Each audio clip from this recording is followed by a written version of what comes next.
Assalamualaikum warahmatullahi wabarakatuh. Para pemirsa sekalian, dalam video kali ini saya akan menyampaikan tentang tuntunan sholat Idul Fitri, terutama dalam kondisi darurat COVID-19 atau musibah virus corona saat ini. Nah, yang pertama, bahwasanya sebelum pelaksanaan sholat Idul Fitri disunahkan untuk mandi, bersuci. Nah, kemudian juga disunahkan untuk makan terlebih dahulu sebelum melaksanakan sholat Id. Nah, perlu juga kita ketahui bahwasanya berpuasa pada tanggal 1 Syawal itu hukumnya dilarang ataupun haram, ya, terlarang. Yang kedua, pelaksanaan sholat Idul Fitri ini waktunya itu sama sebagaimana waktu sholat duha. Jadi kira-kira setengah jam setelah matahari terbit sampai setengah jam menjelang waktu sholat zuhur tiba. Nah, di tengah-tengah itu kita boleh ataupun bisa melaksanakan dalam rentang waktu itu, ya, boleh bisa melaksanakan sholat Idul Fitri. Yang afdol adalah kita mengambil di awal-awal waktunya. Yang ketiga, bahwasanya sejatinya pelaksanaan sholat Idul Fitri itu adalah di lapangan ataupun tanah lapang. Nah, tentu dalam kondisi darurat COVID-19 atau virus corona saat ini, berkumpulnya banyak orang di tanah lapang ataupun di lapangan itu tentu akan menambah, ya, cepat penyebaran virus tersebut, dan ini tentu tidak dikehendaki oleh agama. Maka dalam kondisi darurat COVID-19 ini atau virus corona ini yang sedang menimpa kita saat ini, pelaksanaan sholat Idul Fitri di lapangan ataupun di tanah lapang ini ditiadakan, ya, tidak dilaksanakan. Nah, yang keempat, bagi mereka yang tidak melaksanakan sholat Idul Fitri, maka tidak apa-apa, tidak ada ancaman ataupun tidak ada sanksi dari agama, apalagi di tengah wabah saat ini, ya, karena hukum dari sholat Idul Fitri itu adalah sunnah. Sekali lagi, hukumnya adalah sunnah.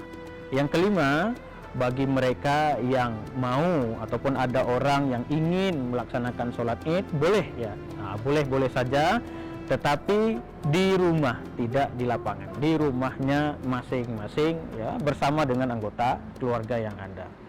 Nah, adapun tata cara pelaksanaan sholat Idul Fitri sama sebetulnya dengan pelaksanaan sholat Idul Fitri di lapangan.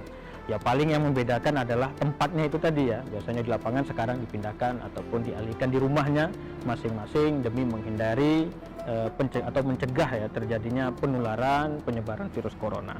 Nah, yang kedua, mungkin kalau seandainya yang membedakan juga, ya, mungkin ada yang belum terbiasa ataupun tidak terbiasa khotib di lapangan atau imam di lapangan, ya, ketika di rumah kemudian dia menjadi imam dan khotib bagi keluarganya. Nah, silahkanlah nanti disepakati ataupun ditunjuk siapa yang kemudian untuk menjadi imam dan khotib ketika melaksanakan sholat Idul Fitri dan khutbah Idul Fitri itu di rumah masing-masing. Nah, kita mulai. Jadi tata cara pelaksanaan sholat Idul Fitri itu, ya, yang pertama kita ketahui bahwasanya sholat Idul Fitri itu 2 rakaat, ya, 2 rakaat. Berikutnya, tidak ada azan, tidak ada iqomat, tidak ada sholatul jami'ah, juga tidak ada sholat sunnah baik sebelum maupun setelah pelaksanaan sholat Idul Fitri. Nah, ketika sudah siap ini, sang imam sudah siap berdiri, jamaahnya juga sudah siap, anggota keluarganya tadi, safnya sudah tersusun, maka dimulailah pelaksanaan sholat Idul Fitri itu. Imam memulai dengan takbiratul ihram, Allahu Akbar. Nah, setelah itu membaca doa iftitah, ya, dan setelah itu ditambah dengan 7 kali takbir tambahan, takbir zawaid. Doa iftitah tadi silahkan mau doa yang macam-macam, misalnya seperti Allahumma ba'id baini ataupun doa iftitah yang lainnya. Nah, pada 7 kali takbir tambahan itu atau takbir zawaid itu tidak ada tuntunan ataupun doa khusus yang diajarkan oleh baginda Rasulullah SAW. Nah, setelah itu baca ta'awuz, bismillah, al-fatihah, amin, kemudian memilih salah satu surah yang disunnahkan, yaitu misalnya surah Al-A'la, sabbihisma rabbikal a'la, ataupun misalnya surah Qaf, ya, Qaf. Nah, kalaupun tidak bisa dari kedua surat itu yang dibacakan, silahkan membaca surah-surah lain sesuai dengan kemampuan ataupun yang dikuasai. Kemudian sama seperti sholat biasanya, ya ruku, i'tidal, kemudian sujud, duduk di antara dua sujud, sujud lagi, kemudian berdiri takbir intikal untuk pelaksanaan rakaat yang kedua. Nah, setelah takbir intikal Allahu Akbar, kemudian ditambah lagi dengan takbir zawaid ya, takbir tambahan sebanyak 5 kali pada rakaat kedua. Oh ya, perlu kami sampaikan bahwasanya sama seperti yang tadi, tidak ada doa ataupun tuntunan khusus dalam ataupun yang dibaca di sela-sela takbir zawaid itu.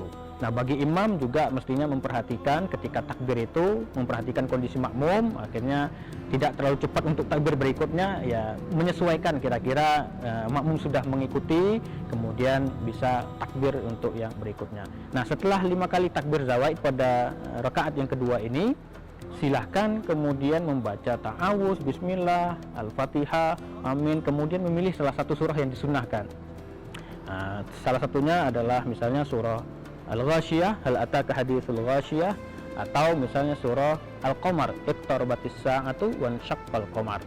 Kalaupun tidak bisa memilih salah satu dari 2 surah yang disunnahkan ini tadi, silahkan membaca surah-surah lain yang memang dikuasai ataupun yang mampu.